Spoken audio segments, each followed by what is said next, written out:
Imagine you're trying to send a photo to a friend. It's easy. You hit send. A copy goes to them. And you keep the original. But if you try to do that with money, you have a massive problem. If I can just email you $1 and keep the original, I've just doubled my money out of thin air. This is called the double spend problem.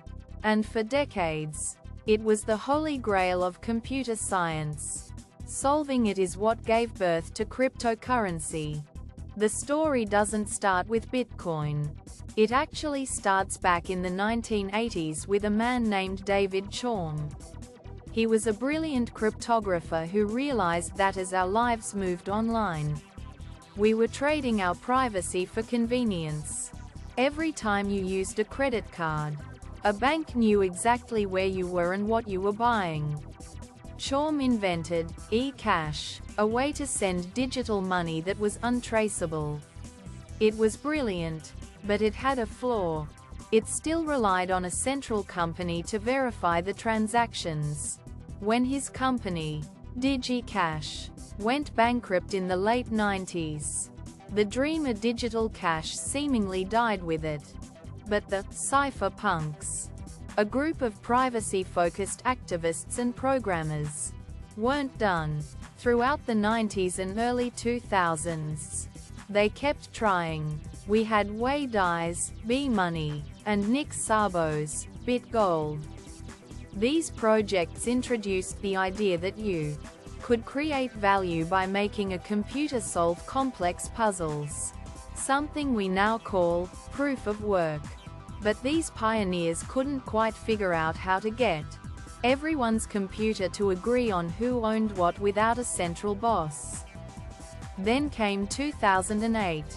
The world was in the middle of the great financial crisis. Banks were collapsing, homes were being foreclosed, and trust in the global financial system had hit rock bottom.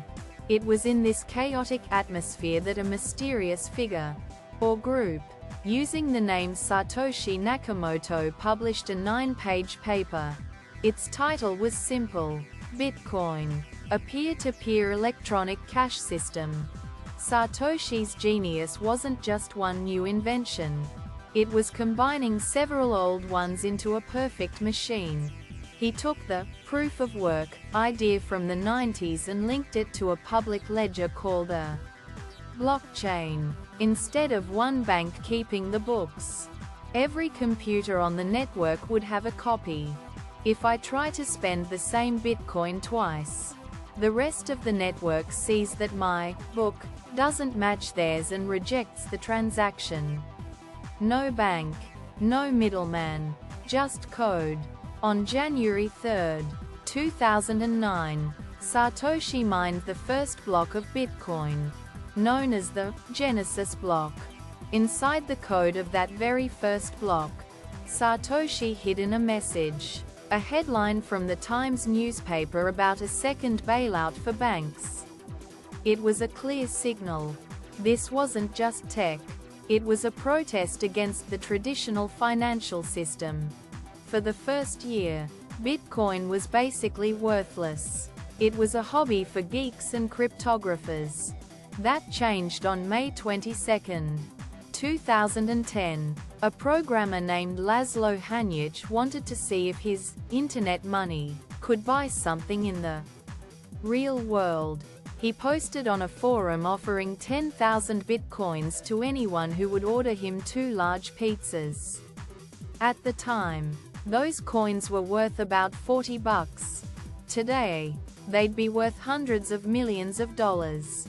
Those are, officially, the most expensive pizzas in human history. As Bitcoin's value grew, other people saw the potential of the underlying technology. In 2015, a young programmer named Vitalik Buterin launched Ethereum. While Bitcoin was designed to be digital gold, Ethereum was designed to be a world computer. It allowed people to write smart contracts, code that automatically executes a deal without needing a lawyer. This exploded into a whole universe of altcoins, stable coins, and decentralized apps. But the journey hasn't been all to the moon celebrations. The history of crypto is littered with massive hacks, like the collapse of the Mt. Gox exchange, and wild price swings that have made and lost fortunes overnight.